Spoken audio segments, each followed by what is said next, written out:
Assalamualaikum warahmatullahi wabarakatuh. Selamat datang di podcast kami. Perkenalkan, kami dari kelompok 3 dengan saya Sultan sebagai moderator. Sebelah kanan saya ada narasumber pertama yaitu Davio Dava Putra, dan sebelah kiri saya ada narasumber kedua yaitu Ahmad Rifaldi. Nah, di sini kami akan membahas materi tentang integrasi nasional dalam lingkup NKRI.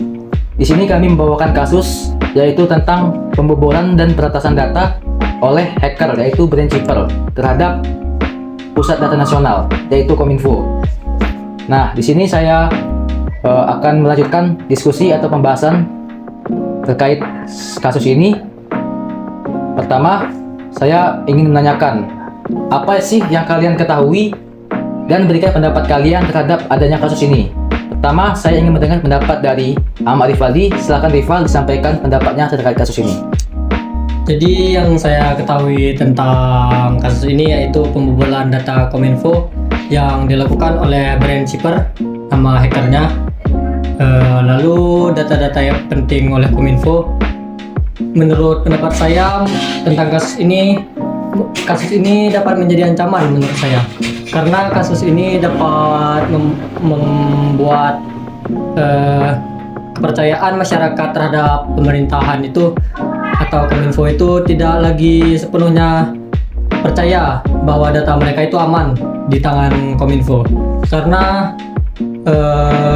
sudah dari kasus ini data-data masyarakat itu hilang karena oleh hacker. Jadi menurut saya seperti itu sih pendapat saya tentang kasus ini. Baik, terima kasih Rifal atas pendapatnya. Sekarang saya ingin mendengar pendapat dari narasumber kedua yaitu Davio. Bisa disampaikan Davio pendapatnya? Ya, baik, terima kasih. Menurut pendapat saya terkait kasus ini yaitu pembobolan data Pusat Data Nasional dari Kominfo, sebenarnya hampir sama dengan Muhammad Rifal, tetapi saya ingin menanyakan sendiri mengapa sebelumnya Kominfo ini tidak melakukan pencegahan sebelum terjadinya kasus ini, sehingga kita bisa ketahui dari kasus ini sendiri kualitas dari pemerintahan dari Kominfo ini masih sangat dipertanyakan oleh masyarakat, sehingga hal ini dapat menimbulkan yang namanya kekurangan kepercayaan kepada masyarakat, dan juga ini akan menimbulkan perpecahan antara masyarakat terhadap pemerintah, dan ini akan menyebabkan hal-hal yang tidak kita inginkan terhadap negara kita ini sendiri. Dan juga saya harap kasus ini juga dapat menjadi pelajaran terhadap pemerintah yang kurangnya perhatian terhadap masyarakatnya. Mungkin pendapat saya seperti itu. Oke, terima kasih Davio atas pendapatnya. Nah, dari pendapat kalian berdua ini, saya nih penasaran nih, kenapa sih si hacker tersebut ngelakuin pembobolan data tersebut? Sebenarnya apa sih motifnya gitu? Mungkin kepada Rifal bisa dijelaskan sih.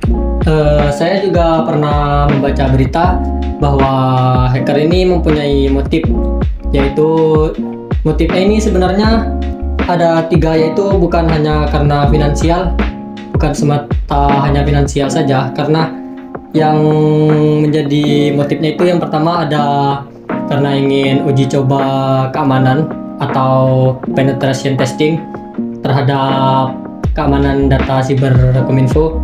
Lalu yang kedua ada bahwa hacker berharap bahwa Indonesia sadar bahwa SDM di dalam Kominfo ini masih kurang kompeten dalam mengamankan data-data dalam Kominfo.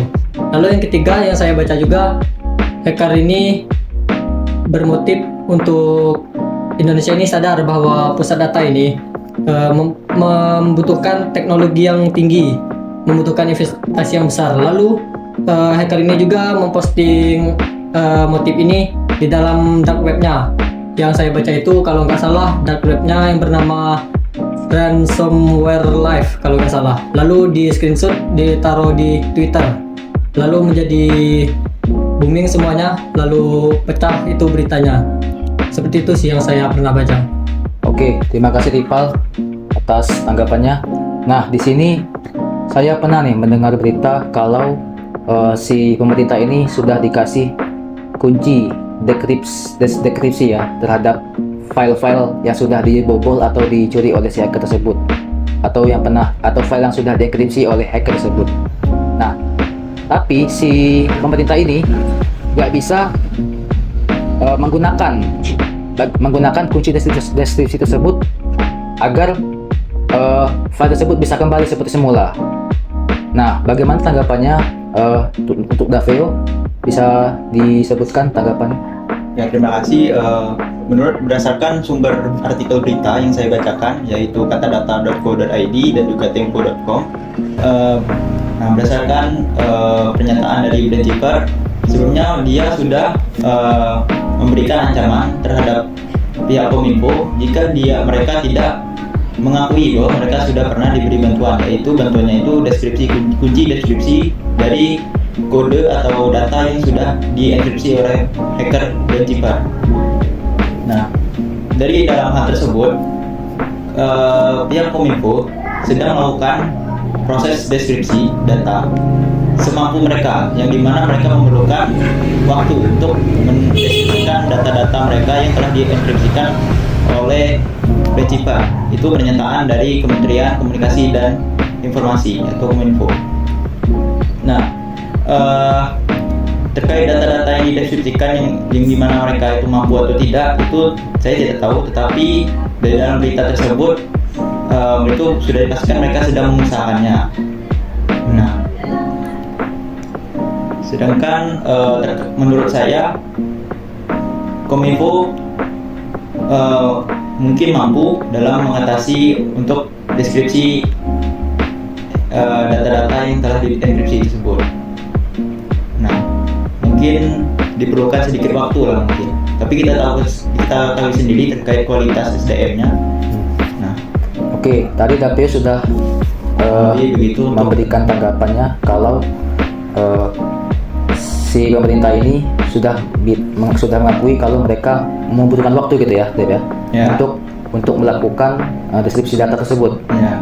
Nah, untuk sampai sekarang ini apakah udah ada berita gitu, apakah file tersebut sudah berhasil dideskripsi atau belum gitu?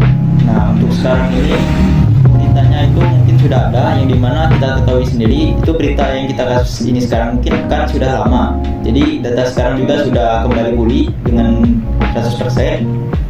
Tetapi untuk prosesnya itu kita tidak ketahui secara detail bagaimana, karena tidak ada artikel atau berita yang menjelaskan bagaimana proses data itu telah selesai. Cuman ada pernyataan dari Kominfo bahwa mereka itu sedang mengusahakan melakukan proses deskripsi, yang dimana mereka mungkin lagi mempelajari data kunci deskripsi yang diberikan oleh hacker.